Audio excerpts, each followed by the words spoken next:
Hello, BookTube. This is Weekly Reads. My reading week did not go to plan at all. The plan was to spend this reading week and perhaps next reading week participating in Nonfiction November, a venerable BookTube event that is the marquee event in November. During Nonfiction November, participants read nonfiction. And I waffled late in October whether or not I would participate. I ultimately decided to participate, and for my efforts, I have 6 bales to talk to you about. So, at least for now, I'm dropping out of Nonfiction November. And for a change, my mental state did not play a role because over the course of this weekend and early this week, I was in a pretty good mood. So, yeah. So let's get on to the bills before I talk about the books that worked this week for me. So, first up is Outside the Gates of Eden by Peter Bacon Hales. This is a history of the United States post Hiroshima that utilizes popular culture to highlight as selected bits of American history. The first 2 chapters deal with atomic testing. First, Bikini Atoll. Second, the American West. The third and fourth chapters deal with Levitt towns, which were suburban communities that popped up in the post-war years. I bailed on the book after the first chapter, which focused on the testing at Bikini Atoll. The bulk of the chapter dealt with representations of how the inhabitants of Bikini Atoll were convinced to leave their home and move to other islands. And a lot of the supports for this narrative were created by newsreels, which got the raw footage from the Navy, as well as friendly magazines, including National Geographic, that went some way to present the inhabitants of Bikini Atoll as sort of noble savages, that stereotype that is quite racist. And other bits that this chapter includes is Tales of the South Pacific by James Michener. And as I read this chapter, I'm like, okay, so this is going to be rather deep dives to specific bits of American history rather than like a larger U.S. history. So I'm not really all that interested in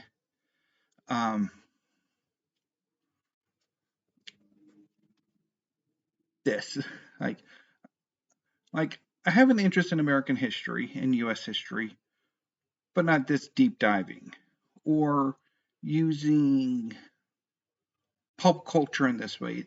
It didn't work for me, so I bailed on it. And fortunately, I did not spend a huge amount of money. I picked it up on sale from the University of Chicago Press.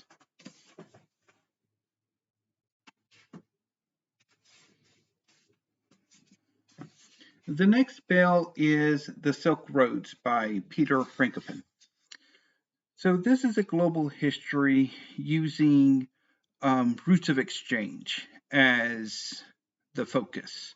Most famously, of course, the Silk Road, which was a trade route between Western China and I think the main terminus eventually was Constantinople. And I think if you're new to history, you don't know much about history, the Silk Roads might be a good general history of the world for you. But if you are familiar with the history of the world or specific bits of it, then the book might not necessarily be all that good for you, as it was for me. The first chapter deals with that primary Silk Road, the Central Asian trade route. And so the chapter first looks at the Persians and then the Macedonians. And then it takes a bit of a jump to China and then goes back to the Mediterranean and the Romans. And as I was reading the section on the Persians, I'm like, this just seems dated. Like the sources are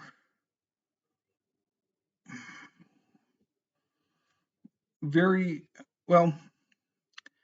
I guess the problem is that I've read a more recent history of the Persians, and while Louis Llewellyn Jones does use the Greek sources extensively, he also attempts to use current archaeology and other sources to flesh out the history of the Persians. Frankopan only uses the Greek sources, and that grated on me. And I think when it comes to history, certain narratives all are well mined. That's the sources are well mined. So a lot of it comes down to execution, maybe interpretation, but mostly the skill and execution of writing that narrative. Some narratives, though, are in the process of being written, of new sources coming to light, of new interpretations, and that can lead to a disconnect if you are more familiar with the newer sources. I mean, and of course, if you are familiar with the older sources and coming into contact with the newer sources, that can also lead to a disconnect as your whole conception of this narrative has been upended and can cause a bit of chaos. And I think in a way, in some cases, the skill of the writing can kind of alleviate that disconnect. But I don't think Frankopan is, or at least for me, wasn't good enough to bridge that, to overcome it. So this was a bill as well.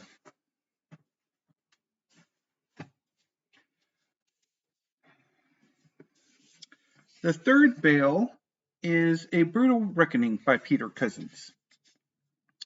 This is a history of the Creek War, which took place concurrently with the War of 1812. Andrew Jackson's victory in the Creek War led to his taking over the U.S. troops in New Orleans for the Battle of New Orleans. Anyway, so the first part of the book looks at Creek history before this. And so it goes from first contact with the Spanish. And the first chapter, the first paragraph, has a incorrect fact. Let me read it to you.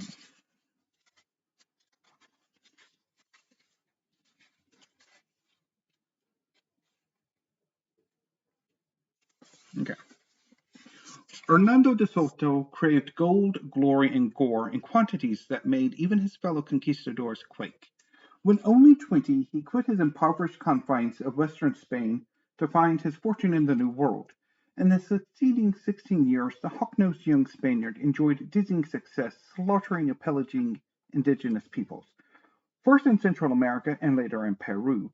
De Soto returned to Spain wealthy and celebrated. He won the favor of King Ferdinand and Queen Isabella, who appointed him governor of Cuba, with the expectation he would also colonize and plunder La Florida, as the Spanish then called North America. Now, Hernando de Soto was born in 1500.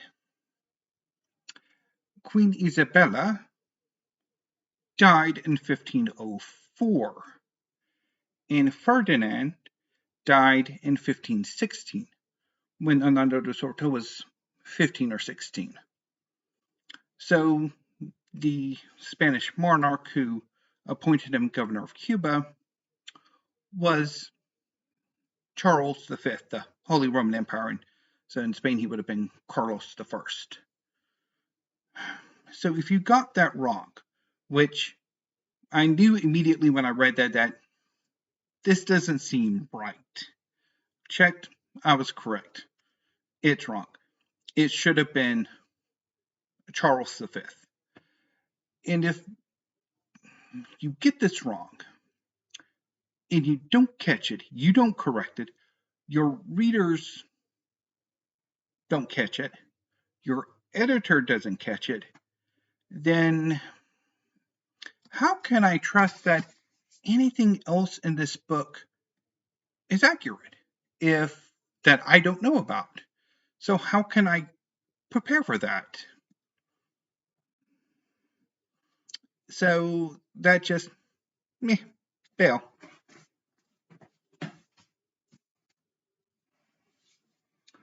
Moving on to bail number 4, and we're finally done with the Peters. This is Not 1 Inch by Emmy Sarotte. So this is a Bell redemption.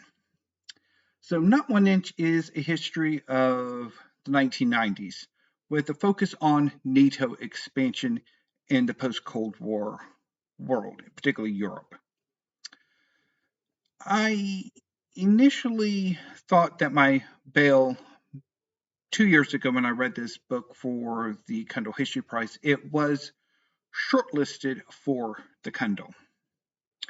Now, the thing with the Kindle is that it has an incredibly long list, about 16 or so titles, which is then whittled down to a short list of 8 books, and then that 8 is whittled down to 3. So 2 years ago, I decided to attempt to read the entirety of the shortlist.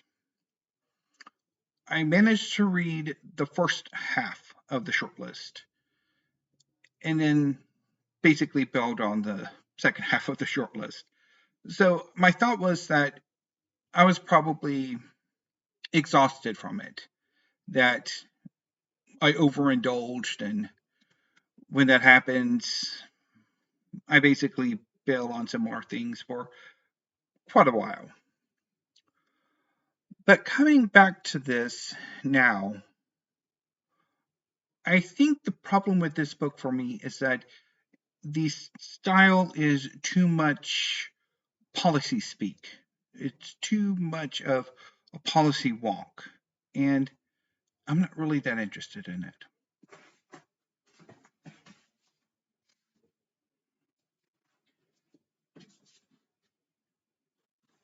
So that concludes the 4 books that I had picked out for the prompts.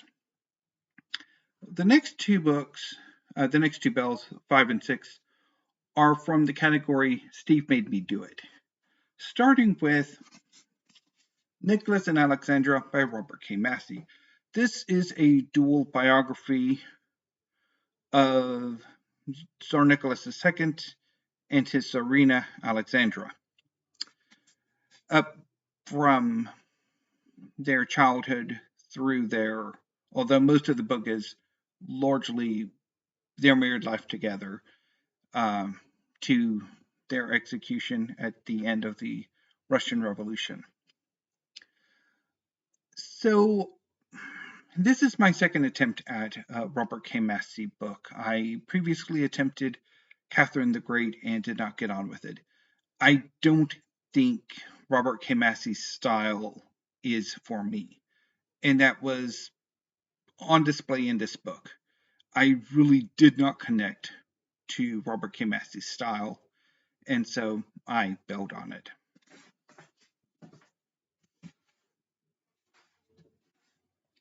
And the final bail of Nonfiction November, The Coming of the Third Reich by Richard J. Evans. So this is a history of the antecedents, inspirations to the Third Reich, the environment that fomented radical politics that eventually led to the Third Reich, and that final political campaign that saw the Nazis come to power. I bailed within the first part, which dealt with the German Empire, which lasted from 1871 to 1918. And the writing is okay. I think if I were in I think either sometime last year or certainly this year, I've undergone yet another taste change. I'm not as interested in history as I was a few years ago. And so while I think that might explain some of it, that books that I probably would have read a few years ago, I'm not connecting to as much now, could be a factor. But I didn't connect to the writing. I felt it lacked something. I'm also, I think, had some issues with the presentation of this first part, what I read of it, because while it explores the antecedents and inspirations of what would become Nazi Germany, I always had in the back of my mind the thought of, well, how much of what you're writing, when did it become popular? When did these ideas become popular? Were they ever popular except for a psychotic fringe who managed to eventually take political power? There was something about the book, about this first part, that bugged me. Maybe if the book were more Weimar Germany to the end, or this book covering that last campaign, that the focusing on them coming to power, which is the focus, I'm assuming, of the third part, rather than giving these antecedents, which maybe, I guess my annoyance is that the fact that the German Empire of 1871 to 1918 is largely reduced to a overly long prologue to the Nazis. I don't know, it just so I decided that I did not want to continue with this book. And I think my thoughts on it are probably rather confusing and confused. Anyway, so that ends Nonfiction November. Now, what did work for me this reading week was poetry. On Wednesday, I decided to give in to an urge to reread some poetry collections that I read earlier this year, and also the two new poetry collections that came in yesterday. I started with a reread of She Heads into the Wilderness by Anne-Marie Macari. This is her second collection, I think, and it is really good. I absolutely needed to read this collection on Wednesday. It was amazing. And largely why I selected Earth Elegy to read on Poetry Thursday. So, really good. And I'm, again, really tempted to make an effort to collect the other 3 collections of hers that I do not have in the near future. I also reread for the 3rd or 4th time, possibly 5th time, The Lions by Peter Campion. This is one of his earlier collections. It's the first collection of his that I bought, and it is my favorite. I really love this collection, and I quite enjoyed rereading it. To such an extent that I actually came into this library to finish it because listening to the news while I was reading the final poems was really starting to grate on me. So, really enjoyed rereading this. And then yesterday, I read Beforelight by Matthew Gellman. This is his second collection, although it does include a number of poems from his earlier collection, which I think you would call a chapbook, Night Logic. But I really enjoyed these poems. They were really good. Yeah, I'm quite happy to have bought this and read it. And today I read by Fady Joudah. This collection has been shortlisted by the National Book Award for Poetry, and I can see why. The poems in this collection are fantastic. I really enjoyed many of the poems. So quite happy with my poetry purchases.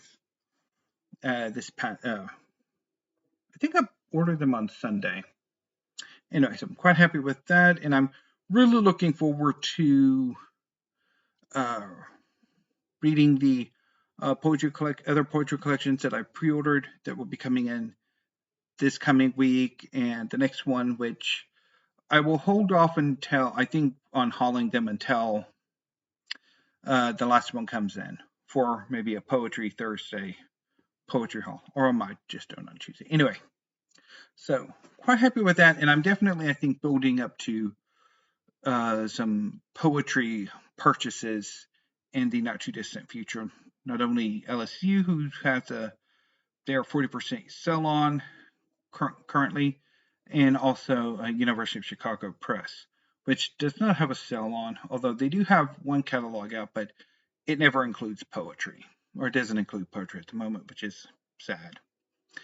Anyway, so what will I be reading this coming reading week? So over the weekend, I'm not entirely sure what I'm going to read. I'm sorely tempted to read the collected poems of James Merrill. I've been gravitating towards it. I might also read the selected poems of Allen Ginsberg. I'm kind of tempted with that too, but it'll probably be James Merrill. And then over the course of the work week, I will likely be reading manga. After this, I finish with this video, I will be filming a manga haul. I received 4 new volumes of manga that are new releases in some of the series that I've been following, and the first volume of a series that I am hoping I will really enjoy and will begin following as well. And I will talk about them in my next video here shortly. So anyway, BookTube, this reading week, probably, I think what I'm going to try to do in one of my videos next week. So I think there's two things I want to do. One is I want to talk a bit about history and how I think I've grown out of, well, that's not the best phrase, that I think my tastes have shifted.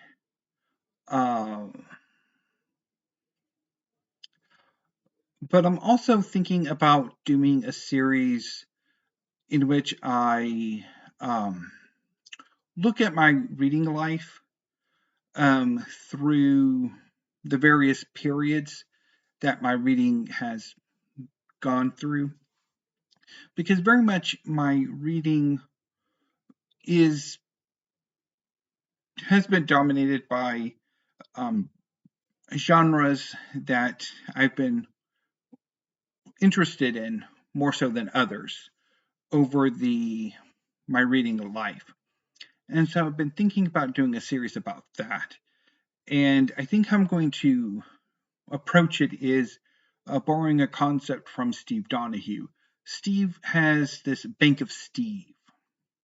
And I think my reading, it's more akin to a royal court. So I think I'm going to consider it the Court of James. And I think try to make the narrative of the story of my reading life a bit more exciting or silly. I don't know which. Anyway, I need to go film my haul video. So until I see you next week, thank you. Have a great afternoon and evening, and stay safe.